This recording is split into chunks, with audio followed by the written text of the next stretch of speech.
আজকে আমার মনটা ছিল অনেকটাই খারাপ। যাই হোক, গেছিলাম সানিয়াদির বাড়িতে। তারপরে কি কি হলো চলো সবটাই তোমাদের সাথে শেয়ার করব, লাস্ট অব দি ভিডিওটা দেখতে। সানিয়াদির আশেপাশের গ্রামটা এত সুন্দর আর এত সুন্দর সূর্যটা লাগছিল না যে কি বলবো। যাই হোক, আমি আর মৌদিদি একাই এসছিলাম বুদবুদে। আমরা এসছিলাম রমজানের সাথে দেখা করতে। তারপরে মৌদিদি বলছে সানিয়াদির বাড়ি কোথায়, চলো সানিয়াদির বাড়ি যাব। আর ওই যে দেখো ওখানে 4 চাকা গাড়িটা দাঁড়িয়ে রয়েছে আর আমরা এই যে দূরে দাঁড়িয়ে রয়েছি। অনেকটাই ভয় লাগছে আর অনেকটাই নার্ভাস লাগছে, জানো তো। আমি এখন ফিল করতে পারছি যে আমার সাথে কেউ দেখা করতে এলে তারা কেমন ভয় পায়। তো এখানে 4 চাকা গাড়ি রয়েছে আর এই যে সানিয়া যে বাইকটা চালায় বাইকটাও রয়েছে। আর জানো তো আমিও বাইক চালাচ্ছি, আমিও ভাবছি এবার থেকে বাইকের ভিডিও দেব। তো এখানে সানিয়ার বাড়িতে চলে এসেছি আর আশেপাশে জিজ্ঞাসা করছি সানিয়ার বাড়িটা কোনটা, সানিয়ার বাড়িটা কোনটা। অনেকেই বললো এই বাড়িটাই।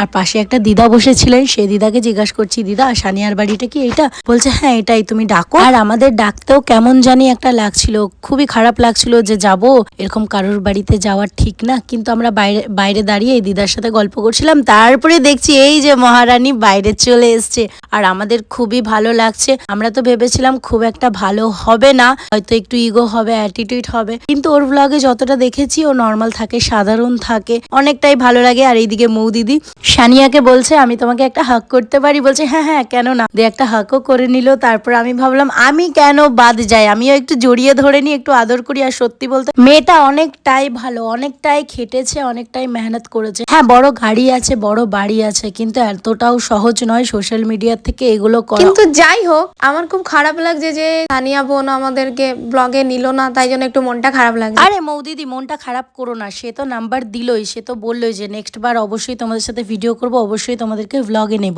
দেখা যাক সানিয়া আমাদেরকে ব্লগে নেয় কিনা, না নিলেও কোনো ব্যাপার না। যাই হোক সানিয়া, তুমি যদি আমাদের এই ব্লগটা দেখে থাকো তাহলে অবশ্যই কমেন্ট করে জানাও যে আমাদেরকে নেক্সট বারে ব্লগে নেবে তো। তারপর আমাদের বুদবুদ থেকে বাড়ি আসতে প্রায় রাত 9টা বেজে গেছিল। তো আমি আর বাড়ি যাইনি, তাই মৌদিদির বাড়িতেই মুচিপাড়াতেই থেকে গেছিলাম। আর সেখানে থেকে আমার এক্সের জন্য কান্নাকাটি করছিলাম। তারপরে ভাবলাম না, তার জন্য কান্নাকাটি করে কোনো লাভ, কিন্তু কবে আমি নিজেকে ভালো রাখতে পারবো কি জানি। যাই হোক, তারপরে সকালবেলায় মৌদিদি আমার জন্য চা আর গরম গরম পরোটা রেডি করে দিয়েছে। বলছে নাও খাও আর তাড়াতাড়ি করে বাড়ি যাও আর পরীক্ষাটা দাও। এটাই বলছিল, আজকে আমার লাস্ট এক্সাম। মৌদিদির বাড়ির থেকে সোজা চলে এসেছি ভিরিঙ্গি কালীবাড়ি, কারণ মনটা আমার অনেকটাই খারাপ ছিল। তাই একটু সকাল সকাল মায়ের দর্শন করে নিলাম।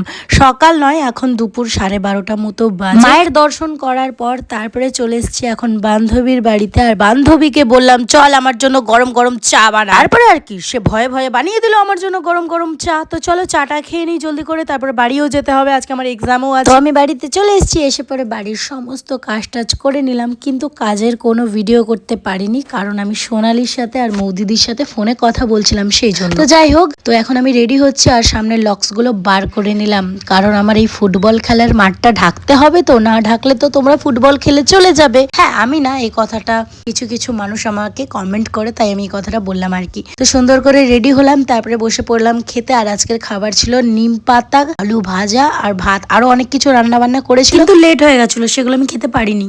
পরীক্ষা দেওয়া হয়ে গেছে আমার। পরীক্ষা দেওয়ার পর 4:30টার সময় বাড়ি এসেছিলাম। এসে পরে আবার সুন্দর করে রেডি হয়ে আমি এখন আবার যাচ্ছি পানাগড়ে সোনালির বাড়িতে ভিডিও বানাতে। হোলি আসছে, হোলির কয়েকটা ভিডিও বানাবো, সেই জন্য সোনালির বাড়িতে চলে যাচ্ছি। কারণ ঘরে বসে থেকে থেকে তো আমার মনটা আরো খারাপ হয়ে যায়, আছে না একটা মানুষ, তার জন্য আর কি। যাই হোক, প্রথম যেদিন আমি সানিয়ার ব্লগ দেখি আমার ফিডে যখন আসে, তখন আমি ভাবতাম যে এই মেয়েটা বাংলাদেশে থাকে, একবারের জন্যও ভাবিনি যে ইন্ডিয়াতে থাকে, তাও আবার এতটা কাছে। তারপরে দেখি যে সানিয়া দুর্গাপুরেও এসেছিল, আমাদের দুর্গাপুরে, বর্ধমানেও এসেছিল। আমি তো দেখে ভীষণ খুশি হয়েছিলাম। যাই হোক সানিয়া, তুমি যদি আবারও কোনোদিনও দুর্গাপুরে এসে থাকো, যদি কোনো হেল্প লাগে তাহলে আমাকে অবশ্যই কল করো, কারণ আমার নাম্বারটাও তোমার কাছে আছে, তোমার নাম্বারটাও আমার কাছে আছে। অবশ্যই একটা কল করো যে মাধবী দুর্গাপুরে এসছি, আমার এটা প্রবলেম হয়েছে, আমি যতটা চেষ্টা করব তোমার হেল্প করার।